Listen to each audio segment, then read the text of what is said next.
mere activism సరిపోదు. Sometimes universities should become should churn on good ideologies. I love you.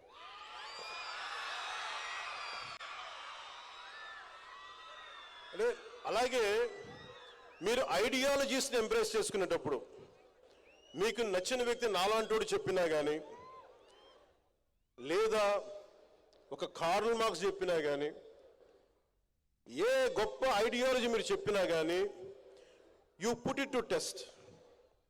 మీ జీవితంలో మీరున్న ఈ particular టైంకి is it applicable or not.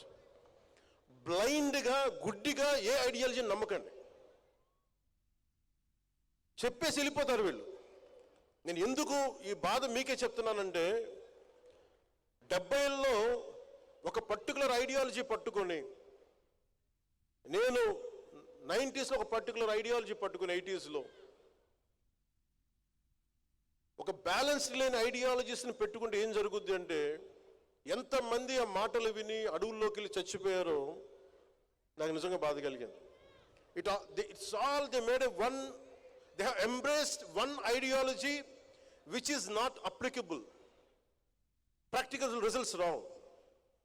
అందుకనే యూనివర్సిటీస్లో విద్యార్థులు నాయకులు ఉండొచ్చు, ఐడియాలజీస్ ఉండొచ్చు, పొలిటికల్ పార్టీ తాలూకు అఫిలియేటెడ్ గ్రూప్స్ ఉండొచ్చు. As each one of you make sure what ideology is it worth to be embraced. మీరు ముందు చూడాలి, ఒక తరం తర్వాత చూడాలి, 2 తరాల ముందు చూడాలి. So make sure what ideology you're embracing. You embrace an ideology which will uphold dharma. You embrace an ideology which holds constitutional values. You embrace an ideology which will show gratitude to the nation which has given you birth.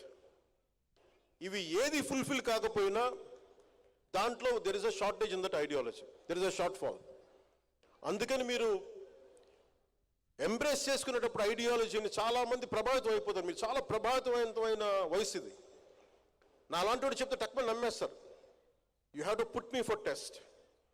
నేను 25 సంవత్సరాలు ఎందుకు ఉంటాను రాజకీయాలని చెప్తున్నానంటే, I like to be tested. నిలబడాలి కదా.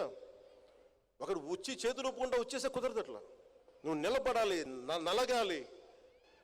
నేను ఇదే మాటలు 2014లో చెప్పేవాడిని కాదు,